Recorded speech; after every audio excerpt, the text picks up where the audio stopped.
So in this video, I want to show you how you can use multicam editing to speed up your workflow when sending documentary edits to couples.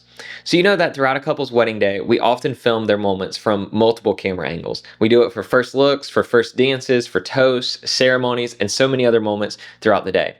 And so what we want to be able to do is send the full-length version of those moments, but cut up from different camera angles so that they can see the moment in the best way possible.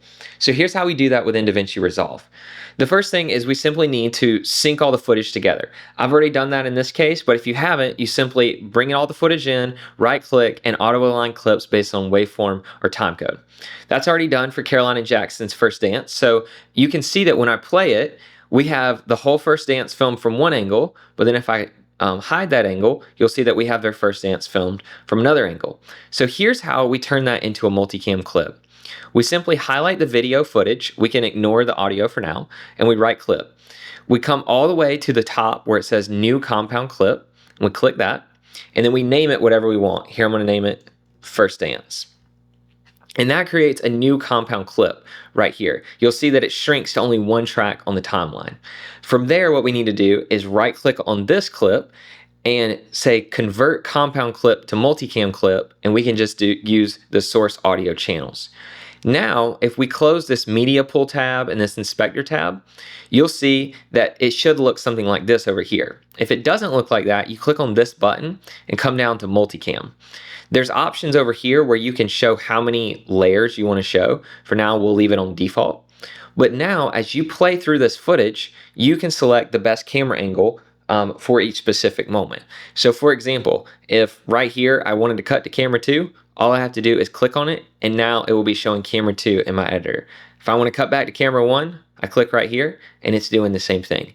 Depending on what part of the day you're editing, you may have to listen more to the audio to see which camera angle works best in that moment. For example, if it's a first look and the groom's talking, you're probably going to want to see the groom's face unless the bride has a really amazing reaction.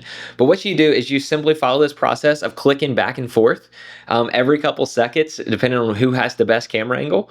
And you'll have to go through and make some fine-tune adjustments once you've done your initial edit. So for example, I made a cut right here, but let's say that I really should have cut it a few seconds earlier. I can drag my playhead so that cut happens a few seconds earlier. The final step of this is to trim the audio so that only the audio you want is playing whenever the moment is happening. So for example, you'll see that I have Caroline's dad mic'd here, but he doesn't appear in the film until somewhere around here. So you will want to drag his audio so that it's not listening to his microphone during this couple's first dance.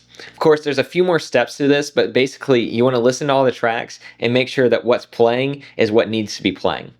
One trick that I found when you're editing with multiple audio layers is to solo the track that I actually want to listen to. And what this does is prevents you from hearing any echoes and multiple layers speaking, and it really makes at least that first bass cut so much easier to do. And so for these documentary edits, you'll really repeat this same process for everything from ceremonies to first dances, first looks, and all those types of moments that we want to send to couples throughout the day.